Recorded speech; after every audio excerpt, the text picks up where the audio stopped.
Do you sometimes catch me taking the gum out of my mouth during that? A lot, usually. Is it funny or is it disgusting? I don't know. Well, I should try not doing it, huh? well, ask the viewers to comment. We'll see. Nobody ever says anything. Well, what are they going to say? What are they going to say? I just puked. I saw Joe take gum out of his mouth. Nah. 1 minute to the show. Where's my table? Your table is over there. 1 minute till the show. I want three random share giveaways tonight. Okay. We're going to do. All right. We're going to do the Gary Tippings Martina Falta book. Yeah. We're going to do a raffle ticket for John Lake and the Can-Am thing. Okay. And I'm going to give away stickers from VINTCO. So that's 3 things. I need 3 random share giveaway winners. Okay? Yes. Okay? And what about the Dewhurst book? The Dewhurst book, this? Yes. This thing weighs like 30 pounds. I'm not giving this away tonight. I got to come up with something, some kind of giveaway on the page. It's going to cost a lot to ship. It's going to cost a lot to ship, but that's not the point. David was nice enough to give us the books. Yeah. I want to, I want people to stretch a little bit to get the book. I just don't want to say it's a random share giveaway winner. Then you win a $250 book, and then I got to dig down to my elbow, hits my belt to ship the thing. It gets out of control. Where? My elbow. That's how deep it is. Fine. So, all right, we're almost ready to start.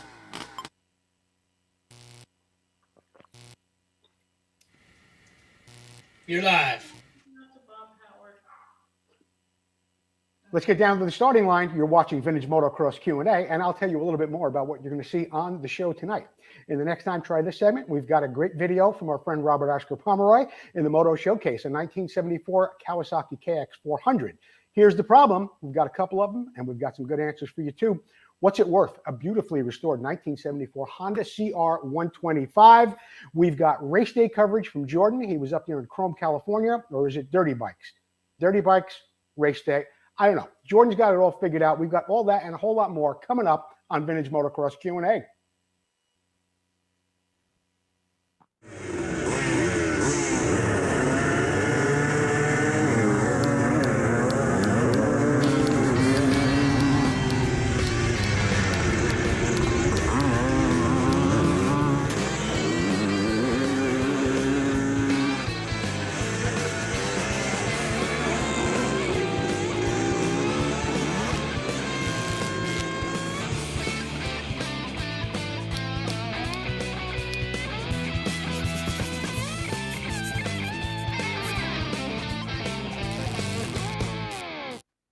I'm Joe Obata. You're watching Vintage Motocross Q&A. Thank you for joining me tonight. Thank you, Jordan, Chelsea, and Susie for helping me put the show together. Of course, you, the viewers at home, our loyal following who come down every week to see what's happening here at Vintage Motocross Q&A.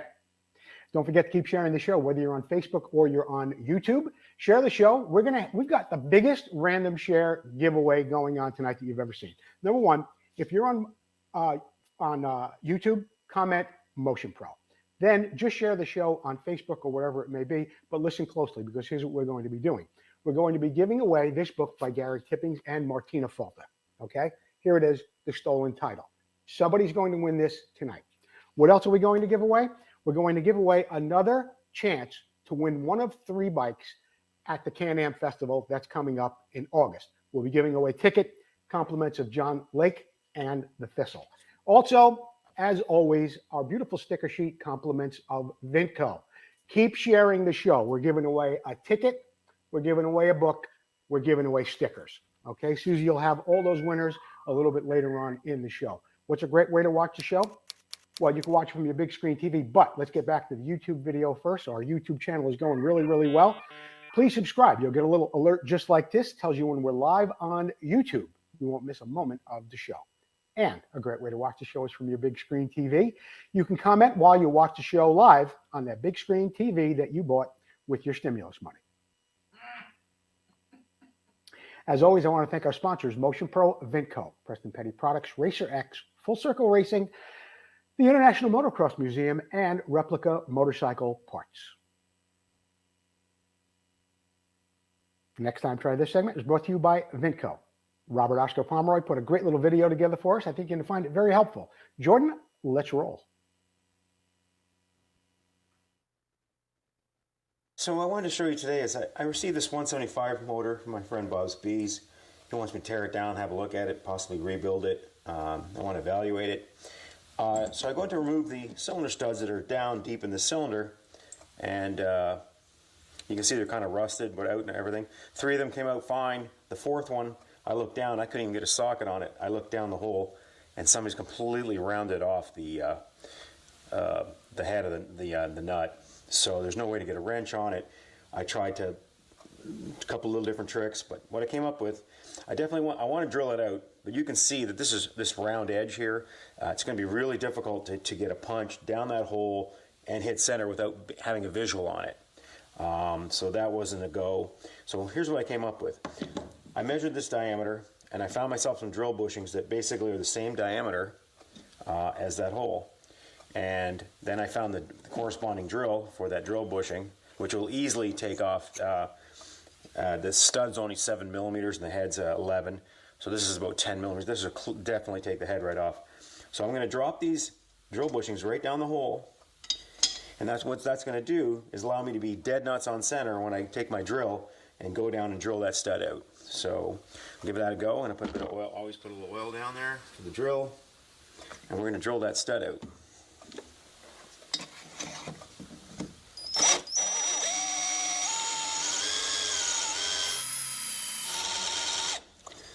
I just want to check.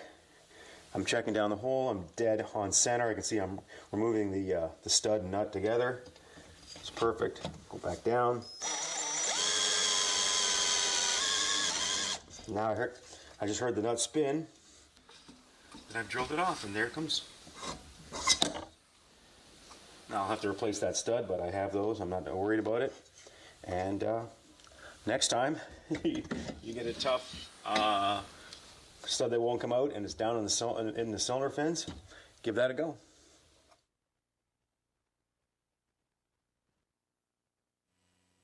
Great video by Oscar. Thank you so much. This week's VINTCO special. The VINTCO Air Shock. This is, of course, a replica of those famous air shocks that were in the 1970s. They come from 13.5 to 17.5 inches. These shocks are ready to install. Once you install air and nitrogen, you might have to make a little modification to your frame, just like you did with the original. This week at VINTCO, just $795.95. VINTCO. Keep the ride going. In the Moto Showcase tonight, we take a look at a 1974 Kawasaki KX400 that was sent to us by Mike Blank. I am going to read to you a little bit about what Mike has sent to us. Jordan will go through the slides, and yeah, we'll tell you what Mike's going to get after we get finished here reading about this bike. Joe, thank you for all the tips and the help on the show. My 1975 Kawasaki KX400 would not be this great without your help. Well, thank you, Mike. I appreciate it very much. I'm glad I was able to help you. The bike was so rough when I picked it up that the neighbor laughed at my son and I, saying, "You guys must be desperate." I have over 200 hours of hard work in this bike, plus parts. Every part on this bike was worn or not to spec, and the spokes and the nipples and the perches and levers were replaced with NOS Kawasaki parts. The plastic and decals are from Nightmare Racing. The tires are V brand rubber. Good choice on the tires. The petcock and front wheel bearings are from VINTCO. I love how you support our sponsors, Mike. The vintage bend handlebars are from Bike Buzzard, and the rear shocks are from KYB from a TT500.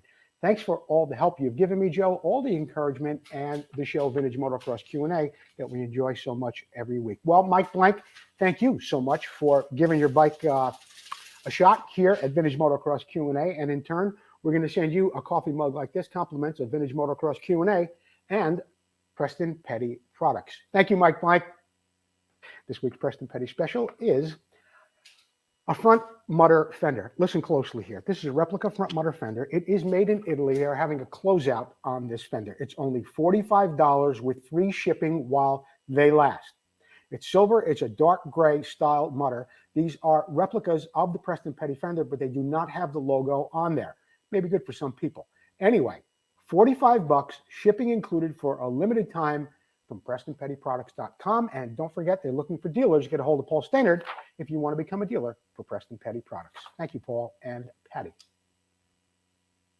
And here's the problem segment tonight. We take a look at a couple of questions you have sent in over the past week or so. Jordan, what do you have? Sal Scarpa. Sal, welcome back. I know you were a big supporter of the show and, well, for many, many years, but I haven't heard from you in a while. Sal, welcome home. Joe, do you have any suggestions for removing powder coating from the inside of a fork area in a triple clamp? I've been trying sandpaper. First thing I would recommend is never sanding it or sending it to your powder coater, again, without telling them that you don't want powder coating in that area. When we do them here in the shop, we don't usually powder coat them. When we paint them, we often mask them off. Just that couple of 100,000 sometimes can make it difficult to get the fork back in there. And I'm sure with it powder coated, it makes it very, very difficult. Now, here's what I would recommend, Sal. Jordan, next picture. Well, that's a picture of Sal's triple tree with the powder coat in it. But what I would recommend is using something like a flap wheel, which you see on the left here. Try and find something that is big enough to just fit in to that hole where your fork goes. And I'll tell you why. You don't want to start moving it around and wearing in one spot more than the other. So the bigger the flap wheel that you can get in there and go around evenly, that's going to be a whole lot better. If you have to, you can use a sanding drum and a Dremel like you see on the right-hand side here. Start off with a little bit of a rougher grit, maybe an 80 or 100, but keep that thing moving around, Sal. Don't sit in one spot too long. I wouldn't want you to make a little divot there in the triple clamp. Move it around, get all that powder coating off. Maybe now that I'm thinking about it, I'll tell you, Sal, I would get it down to where you can then cut it with the sandpaper. Maybe don't try and take off all the powder coating with the flap wheel or with the sanding drums. Get it down to where it's manageable, then follow up with some sandpaper. Thanks for the question, Sal. I hope that helps. Jeff Kokoski is not with us this week. His daughter unfortunately broke her wrist. She's at Pennsylvania State College, but he does send his regards to everyone. He's been giving us a lot of great information in the Did You Know segments and so many more things throughout the show. But anyway, Jeff sent in a question, and I thought this would be a good time to answer it. For a 1979 Honda CR250 engine, what's the secret for high heat formula as well as the satin red finish on the engine cases? Well, Jeffrey, let me say this. The heat-resistant paint composition is prepared by combining inorganic pigment powder, having a hiding powder and a binder solution chiefly consisting of an alcoholic solution and polysilicon alioxide. I would think you would know that. You're an engineer. Okay, so you may not know that. Here's what I did. I contacted Brian Fettigan, who's been doing my paint work for over 12 years. He's very, very well known throughout Facebook. And here's what Brian recommended that you use. Jordan, next picture. Here's the stuff right here. It's called MP172. It's made by PPG. It's a two-part epoxy. What this stuff actually is a primer, but it is heat resistant, and Brian uses it. It comes in black, gray, and white, by the way, like a satin black, and I'll show you in a picture in a minute what exactly it looks like. Brian's been using this stuff forever, and he says it looks exactly like the black paint the OEM manufacturers had on the black engines in the 70s, except it is very heat resistant and almost impervious to either scrape it, scratch it, or get it off your engine once you put it on. Yes, it'll have to be applied by a professional with a spray gun, but here's a picture of one of Brian's engines, and as you can see, it looks absolutely fantastic. What you could do is put this on first. Then you can follow up with your Tahitian red and your flattening agent for your clear coat. I don't want to get into the Tahitian red and the flattening agent right now, and I'll tell you why. The question was about making the paint heat resistant. To do that, you want to make sure you get that base on there first. If your engine's black, you're ready to go. If your engine is going to be painted red after that, like on a Honda, you'll have to follow up with your Tahitian red paint. I am going to do a test this week. I just got this paint from VMX in Angel Fire, New Mexico. They call it VMX Red. I'm a little reluctant to see what's going on, and I'll tell you why. VMX Red plastic is not Tahitian red. I specifically asked for Tahitian red paint, and they sent me this. Some people have used powder coating. It's called RAL3020. The RAL3020 is not Tahitian red. It is not VMX Red either. I'm going to let you folks know exactly what the skinny is on this red paint once I try it. Because right now, I'm not real happy with Tahitian red, RAL3020, or what VMX calls Tahitian red. We're going to find out a little bit more about it. In the meantime, Jeff, MP172 by PPG. That's the stuff you want to use. Motion Pro. I was up there the other day. What an amazing facility Chris Carter has up there. As we have been giving you every week, there's 20% discount across the board on everything except custom cables. Do not call Motion Pro saying Joe said it's 20% off, because it's not on custom cables. It is on everything else in their catalog, and that's only about 10 billion items. 20% off. This month's code, MP4363. MP4363 upon checkout, and you're going to get 20% off everything at Motion Pro. I've also got one of their truing stands here. We're going to be putting that together, and I'll show you how that's going to go. Thank you, Chris Carter, and everyone at Motion Pro. As I said, I was up there on Monday, and Chris has got an amazing collection of motorcycles, including these Honda Dirt Trackers that were ridden by Bubba Schobert and Ricky Graham. And he's got just so many things there. But what was most impressive in this 62,000 square foot facility is how many parts they actually have and how they make their own cables in-house. There's a whole lot more to making cables than you think. And I'm going to be up there in the next week or so. Look at this. There's like 20 rows like this in Motion Pro that are a couple of 100 feet long and 26 feet high. You can't imagine what's going on there. But I'm going to get up there with my camera, and we're going to be taking a little trip around the Motion Pro facility up there in Loomis, California. Thank you, Chris Carter, Rich Yamani, Eric Clay, and everyone at Motion Pro for being so supportive for us here at the show.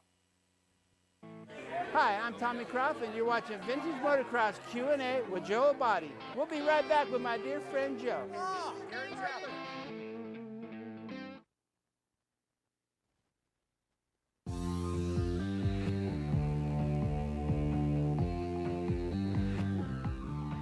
Hi, I'm Jeff at Motion Pro, showing you our Bead Pro combination tire tools today.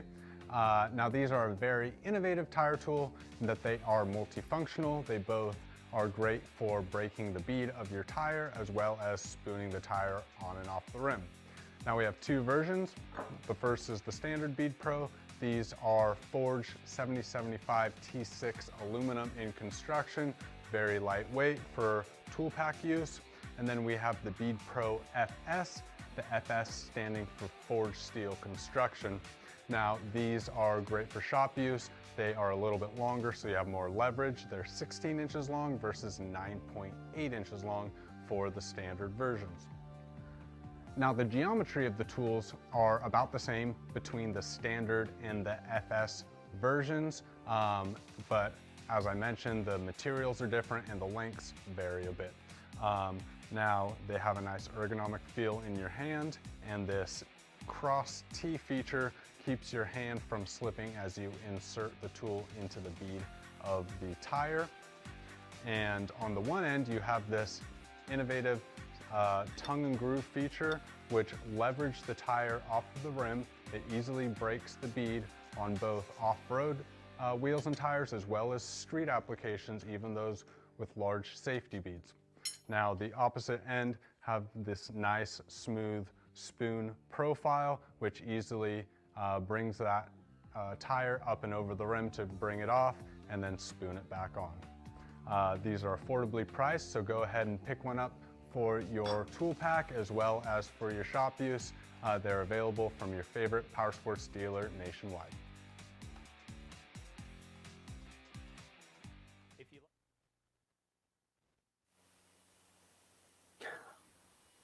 Jordan and his dog Boots recently went up to Chrome, California for the ARMA National that was at Bodden Ranch, and it was a very, very interesting and wet weekend. Jordan's got some footage for us right now. Jordan, let the tape roll. Okay. Thank you all for coming. So beautiful day, beautiful weather, beautiful spot. So again, thank the Burrows. If you see any of the Burrows, couldn't happen without them. They're very gracious to let us use this piece of property. Saturday started out with trials, and there were a lot of nice bikes out there. Pentons, KTMs, Zodakas and Bultacos, Maicos, you name it. Lots of variety with the cross country later in the day and motocross on Sunday. Even the haulers were a sight to see. 6.5 mile course, 4 laps. Leader does 4 laps. So the vintage race is first. We're going to start at 3:30 sharp, maybe. Then post-vintage is going to be right afterward. So all the post-vintage guys, there's going to be a shotgun blast. He's going to give you a 30-second warning. You hear the shotgun blast, you're off. Boom.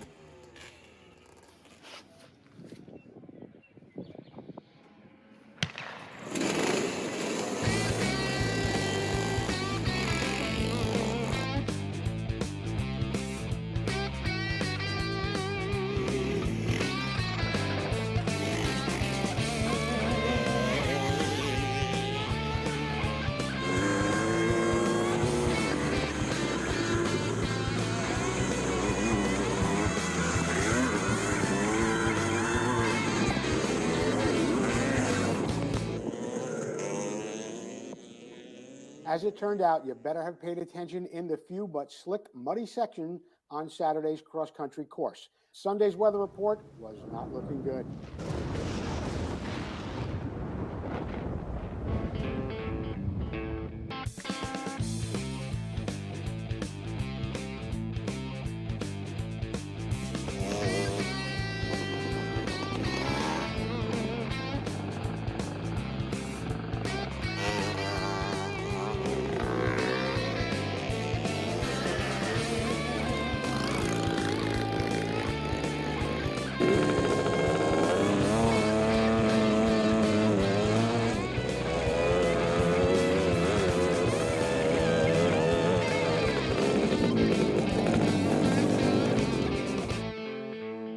We interrupt this episode of Race Day to bring you an episode of Dirty Bikes.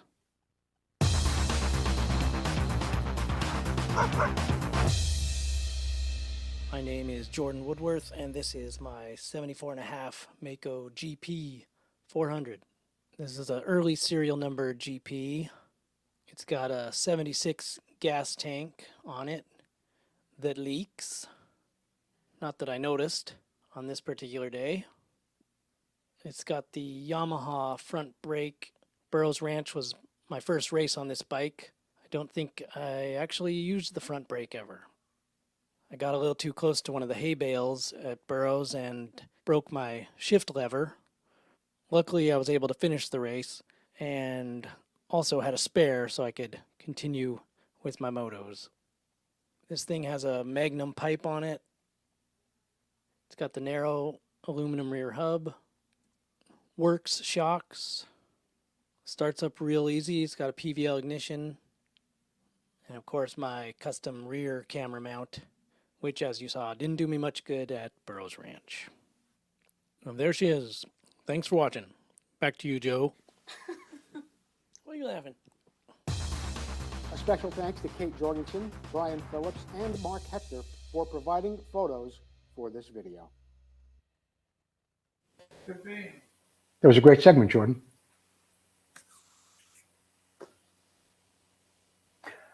We are going to get into the What's It Worth segment next, and that's brought to you by Full Circle Racing. The What's It Worth segment. This is where I encourage you, the viewers at home, to tell me what you think this bike recently sold for.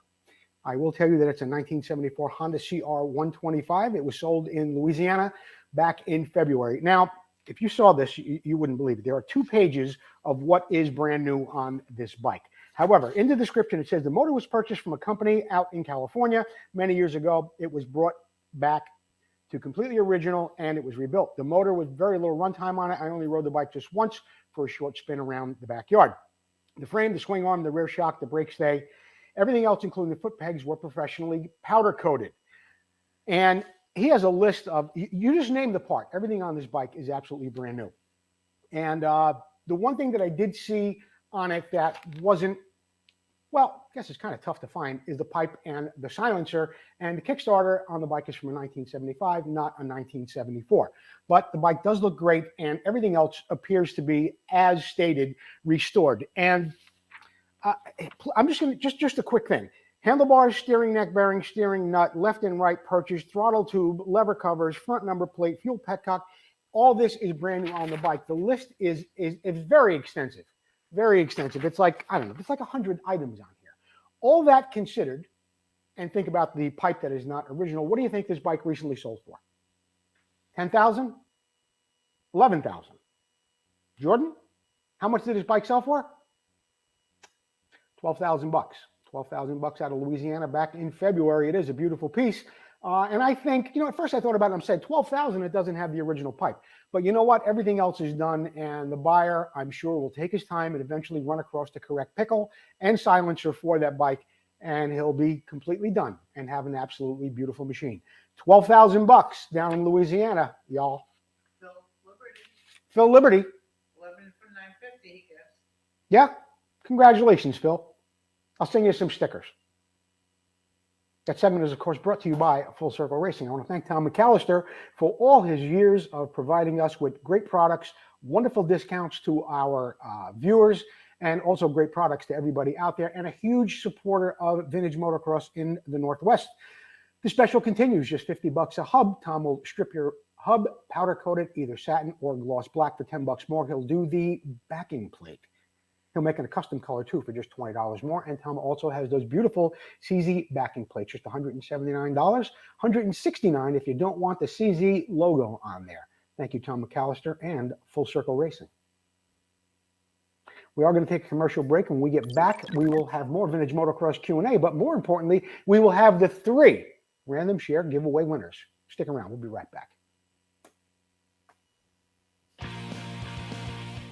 VINTCO, who already has a full line of vintage parts, now has air shocks that are an exact duplicate of the original air shocks so popular in the late 70s.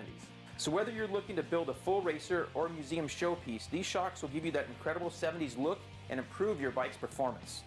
These new air shocks are fully rebuildable with VINTCO rebuild kits, and all shocks are hand assembled in the USA with all new components.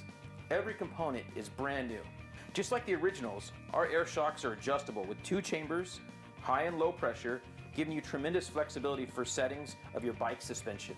The VINTCO air shocks come fully assembled and ready for installation. Just add air or nitrogen. The kits include the manual and spacers. Visit VINTCO.com to check out the air shocks and all that VINTCO has to offer to help you get back on track and to keep that ride going.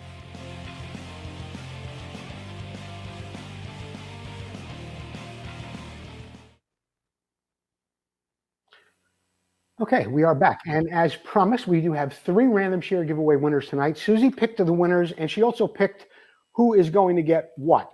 We've got Dave Sheffer for the stickers, Tom Miller for the Falter book, and Mike Fry for the ticket. Mike Fry for the ticket, Tom Miller for the book, and Dave Sheffer for the stickers. Get a hold of me, guys. Get me your address. I will get you this beautiful book by Gary Tippings about Falter. We'll get you another raffle ticket from John Lake for the Can-Am raffle coming up in August, and the sticker sheet like this, compliments of VINTCO. Congratulations, everybody. 3 random share giveaway winners tonight. This Week in Motocross History is brought to you by Racer X, one of the best motocross publications on your newsstand now and also available online. This Week in Motocross History, it was 1979, and it was controversy at Hangtown. The 1979 AMA motocross season began in Hangtown under a cloud of controversy as various privateers were there and they were ready to put a claim in on one of the factory works bikes. Also, Hangtown was the new venue for the Sandy track. It wasn't at Plymouth, the old track where it was a very, very hard pack track, the one that they used to run up there where the name Hangtown originally came from. Now, it was Yamaha's, and it was Bob Hanna who once again led the way in the 250 class over his friendly rival Marty Tripes, and Team Honda and Suzuki riders Ken Howerton and Jeff Jennings. That'd be great. So if you could just plug that in right there, we would be doing really, really well. We just had a little power thing going on here, and Susie's going to help us out. Anyway, in the 125 class, and only his 3rd AMA National, Team Suzuki's Brian Myerscough got the win over 2-time class champion Brock Glover of Team Yamaha and his Suzuki teammate Mark Barnett. And in the debut for Kawasaki, the 125cc hopeful Jeff Ward placed 4th on a brand new Kawasaki 125R Unitrack prototype. Now, at this race, where we talked a little bit earlier about the claim, Jordan, I think you got another slide there. It was on the cover of a magazine. There it is on Cycle. This claiming thing you've heard recently about Deegan's bike being claimed, and you may have heard it one or two other times over the years, but a racer in the race You have to be in the moto to claim a bike in that moto. In other words, a privateer can come up with $3,500 and say, I want to claim Bob Hanna's bike. And that's exactly what happened on that day. After the race, the privateer Maico rider from Chino named John Roeder approached the AMA referee and had a cashier's check for $3,500 with him. He said he wanted to claim Marty Tripes' bike. The 4 factory team managers immediately produced their own cashier's check. What does that mean?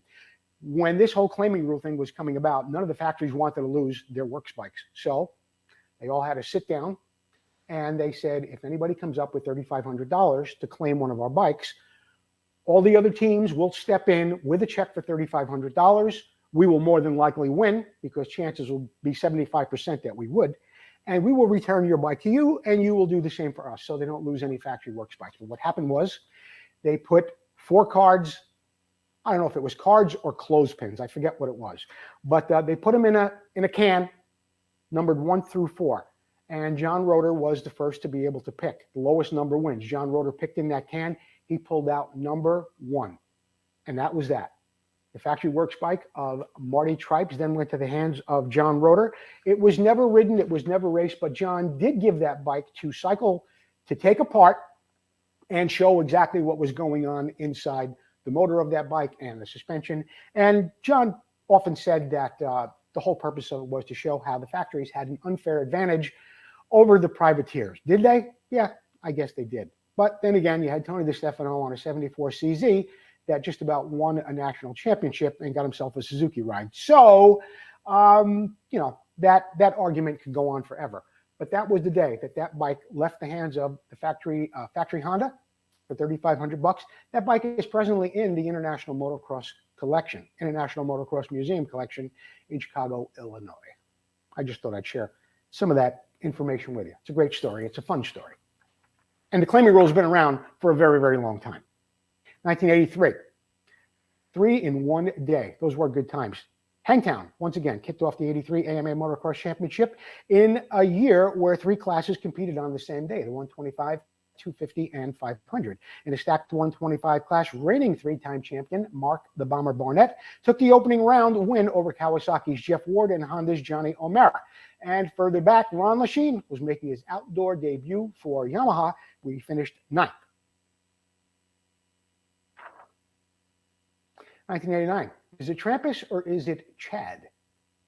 In one of the most unexpected developments in the motocross world, almost completely unknown American KTM rider Trampus Parker won the opening round of the FIM 125cc Motocross World Championship in Faenza, Italy. Parker, who hailed from Louisiana, had some brief success at Loretta Lynn's and was an amateur and a 1985 AMA 125cc Supercross Series. But he was also known as Chad Parker back then. When Cycle News popped up in the results of the first 125 GP, he had himself listed as Trampus Parker. It was quite the head scratcher.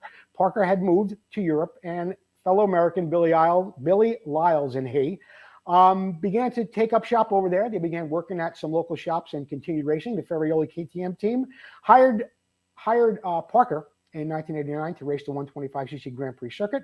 Of course, Parker would prove that he was no fluke, and he went on to win the 125cc world title, then adding a 250cc title to that just a few years later. Sometimes forgotten about, American World Motocross Champion Trampus Parker. That's it for this week in motocross history. We do have some announcements that are brought to you by the International Motocross Museum. We have a race coming up. Oh, we have the Martina book. Okay, look. Ron Miller gave his book to Greg Likens because he has a copy. That was nice of him. Greg Likens, who I believe has a shirt coming from us as well. Greg Likens, I will send you the Martina book when I send your shirt. Okay, but Martina does have more books for sale. This great book by Gary Tippings is available. Be sure to go to faltabooks@yahoo.com at this time. faltabook@yahoo.com to order a book or get a hold of Martina on Facebook. It's a great race coming up on April 8th. The Pacific Northwest Vintage Motocross Riders are putting on a great race at a very, very world-famous track, the Washougal Motocross track. This happens to be on the grass track, but it is on that property right there at Washougal, and it's just a great vibe up there, especially for the Pacific Northwest guys. Jimmy Ellis, Gary Jones, Marty Tripes, and just about everybody who has had anything to do with Can-Am over the last 50 years. You're going to meet them all and see some prototype bikes and all types of motorcycles that were produced by Can-Am over the last 50 years. That is coming up August 17th, 18th, 19th, and 20th. That will be at Gopher Dunes. I don't think it says Gopher Dunes on here. I think it says Moto Park. But anyway, the venue has been changed. It is at Gopher Dunes. I will be your host and MC for 4 wonderful days up there in Canada. They're going to be giving away 3 motorcycles, 3 restored Can-Am motorcycles. There's going to be workshops, seminars. There's going to be food, fun. It's going to be a great time. And if you're a Can-Am enthusiast, there is no reason in the world you shouldn't be there. You've got plenty of time to plan ahead. Don't forget, you'll need a passport. You need to get your bikes to and from Canada, getting them over the border. Make plans well in advance. I'm looking forward to seeing everyone there. Thank you, John Lake. The finish line tonight is brought to you by Replica Motorcycle Parts. This week at Replica Motorcycle Parts, Paul Parkinson, boy, I'll tell you, he's making something new and special every week. He just came out with a 1974 through 1980 Honda CR125 and 250 throttle tube. Yes, they are 3D printed. They are smooth. They are beautiful, and they work flawlessly. Just $40 this week at Replica Motorcycle Parts. You've heard me talk in the past couple of weeks, too, about things like this. 1974 Honda CR125 air filter assembly.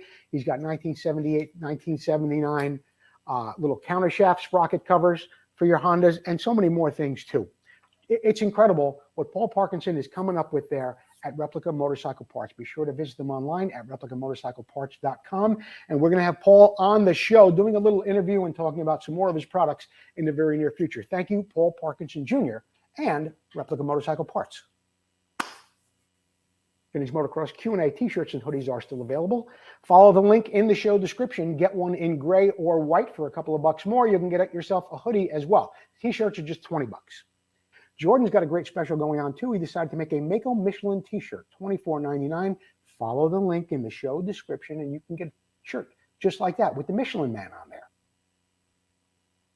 Vintage Motocross Q&A sponsorship opportunities are still available. It's not as expensive as you think. In fact, we have a special going on for first-time sponsors, little spring special we got. Get a hold of me. I'll get you a proposal package, and you'll find out just how easy it is to become a sponsor on Vintage Motocross Q&A. That about wraps it up for tonight's episode of Vintage Motocross Q&A. I want to thank you, the viewers at home. I want to thank Susie because I've been in love with her for 35 years now. I want to thank Jordan and Chelsea and everybody like Oscar who sends in great stuff. Mike Blank, thank you. I'll send you a cup. And now I'll bring you the Dog and Pony Show. Come on, Gene. Good night. From Vintage Motocross Q&A, we'll see you next time. Hi, Gene. Yes.